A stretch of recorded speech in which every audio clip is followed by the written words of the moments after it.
Placement 2026 এর জন্য preparation নিচ্ছ, হয়তো অনেক জায়গা থেকে তোমরা মক টেস্ট প্র্যাকটিস করছো। একবার তুমি আমার এই অ্যাপ থেকে একবার ট্রাই করে দেখো। আমি স্মার্ট টেস্ট সেকশনে সমস্ত টপিকের টেস্ট আপলোড করছি। অলরেডি আমার 20 টেস্ট আপলোড করা হয়ে গেছে এবং আমি প্রমিস করেছি 100+ টেস্ট আমি আপলোড করব। ওকে, যেমন ধরো বোট অ্যান্ড স্ট্রিম এই চ্যাপ্টার থেকে easy level, medium level, hard level, তিন রকমের কিন্তু আমরা লেভেলের কোশ্চেন আপলোড। এর ফলে কি হবে, তুমি যখন কোনো চ্যাপ্টার শিখতে শুরু করছো, তুমি প্রথমে ইজি লেভেল প্র্যাকটিস করবে, একটু স্ট্রং হবে, মিডিয়াম লেভেল প্র্যাকটিস করবে, তারপরে তুমি হার্ড লেভেল প্র্যাকটিস করবে। ওকে, বিভিন্ন যে কোম্পানি, কগনিজেন্ট বলো, টিসিএস বলো, উইপ্রো বলো, সমস্ত কোম্পানির এই আমার কাছে চারটে আছে। এই চারটে, যেমন ধরো অ্যাসেঞ্চার আছে, এই চারটে কোম্পানির মক টেস্ট আমি এখানে আপলোড করছি। বিভিন্ন চ্যাপ্টার বেসিসে মক টেস্ট আপলোড করছি। মিক্স চ্যাপ্টার, এখানে ফুল টেস্টেরও দেখো আপলোড আছে। তো আমি জাস্ট আপলোড করা শুরু করেছি, এখনো অনেক কিছু আপলোড করা বাকি আছে। এবং আমার যদিও এই কোর্সের নাম হচ্ছে মক টেস্ট কোর্স 2026, কিন্তু শুধুমাত্র এখানে মক টেস্টই তোমরা দেবে না, এর সাথে আরো অনেক জিনিস আমি তোমাদের প্রোভাইড করছি। যদি তুমি এই স্টাডি মেটেরিয়াল সেকশনে ক্লিক করো, এখানে দেখো টেক্সট বুক পিডিএফ পেয়ে যাচ্ছ। প্রত্যেক চ্যাপ্টারে তোমাদেরকে টেক্সট বুকের পিডিএফ দেবে। যেমন ধরো এখানে অ্যাপটিটিউডের তুমি পিডিএফ গুলো পেয়ে যাবে। ওকে, সমস্ত চ্যাপ্টারে তুমি অ্যাপটিটিউডের পিডিএফ গুলো পেয়ে যাবে। ক্লিয়ার? আচ্ছা, এরপর এখানে দেখো পুরো টেক্সট বুক আমি আপলোড করে রেখেছি, পুরো টেক্সট বুক আপলোড করা আছে।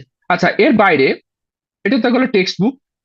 যেমন ধরো ক্লাস নোট, আমার যেমন আগে অ্যাপটিটিউডের একটা ব্যাচ ছিল, সেই ব্যাচে আমি যে সমস্ত ক্লাসগুলো নিয়েছি, সেই ক্লাসের নোট আমার এখানে আপলোড আছে, আমার হ্যান্ড রিটেন নোট। সেই ক্লাস নোটগুলো এখানে সব আপলোড আছে সমস্ত চ্যাপ্টারে। যেমন এখানে তুমি অ্যাপটিটিউডের সমস্ত চ্যাপ্টার দেখতে পাচ্ছ, একইভাবে আম, এখানে রিজনিং এর গুলোও কিন্তু রয়েছে। ওকে, আচ্ছা, এখানে তুমি প্র্যাকটিস সেট পাবে। প্র্যাকটিস সেট আমি কয়েকটা মাত্র আপলোড করেছি, সব এখনো আপলোড করা হয়নি। এখানে প্র্যাকটিস সেট তুমি পেয়ে যাচ্ছ। আর টিসিএস এর কিছু মক কোশ্চেন পেপার আমার কাছে ছিল, সেই কোশ্চেন পেপার গুলো সব আমি এখানে আপলোড করেছি। ক্লিয়ার? এখানে আমার সিলেবাসটা আপলোড রয়েছে। যদিও সিলেবাসটা অ্যাভেলেবেল আছে, যে কোনো জায়গাতেই তুমি পেয়ে যাবে। ক্লিয়ার? এই সিলেবাসটা আমার বানানো, কারণ বিভিন্ন জায়গা থেকে মার্চ করে সিলেবাসটা বানিয়েছি, কারণ এক এক কোম্পানির এক এক রকম সিলেবাস থাকে। ওকে, তো যদিও আমার ব্যাচের নাম হচ্ছে মক টেস্ট, কিন্তু মক টেস্টের সাথে এত সমস্ত জিনিস কিন্তু আমি তোমাদেরকে প্রোভাইড করছি। ওকে, আর ফিস, ফিস হচ্ছে মাত্র 149 রুপিস। অলরেডি এখানে তুমি দেখতে পাচ্ছ 18 স্টুডেন্টস পারচেস করেছে, এবং এরা আমারই পুরনো স্টুডেন্ট, আমার কাছে পড়তো। তোমরা এখানে জয়েন হবে কিভাবে, তার জন্য এখানে স্ক্রিনে ক্লাসরুম আইডি দেখতে পাচ্ছ, এই ক্লাসরুম আইডি কপি করবে, এই এই ওয়েবসাইটে যাবে, educate.app.in ওয়েবসাইটে যাবে, ক্লাসরুম আইডি পেস্ট করবে। আচ্ছা, আমি এখানে একটা সাজেস্ট করবো, তোমরা প্রত্যেকে জিমেল আইডি দিয়ে লগ ইন করবে, ফোন নাম্বার দিয়ে লগ ইন করবে না, কারণ অনেক সময় ওটিপি তে সমস্যা হচ্ছে। কিন্তু জিমেল আইডি দিয়ে লগ ইন করলে সেখানে ওটিপি ঝামেলা থাকে না, যার জন্য সেখানে কোনো সমস্যা হবে না। ওকে, জিমেল আইডি দিয়ে লগ ইন করবে। তো এই ক্লাসরুম আইডি পেয়ে যাচ্ছ। তোমাকে ফার্স্ট পেমেন্ট করতে হবে, পেমেন্ট করবে, পেমেন্ট করার পরে তুমি সমস্ত স্টাডি মেটেরিয়াল অ্যাক্সেস পেয়ে যাবে।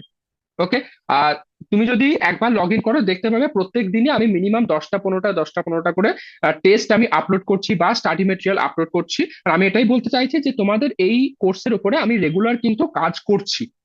ওকে, তো আই হোপ খুব তাড়াতাড়ি তোমরা এটার সুবিধা নেবে, প্র্যাকটিস করবে, প্র্যাকটিস করতে থাকো। এখনো কয়েক মাস টাইম আছে তোমাদের প্লেসমেন্টের জন্য। আশা করি খুব ভালো রেজাল্ট পাবে। Thank you so much.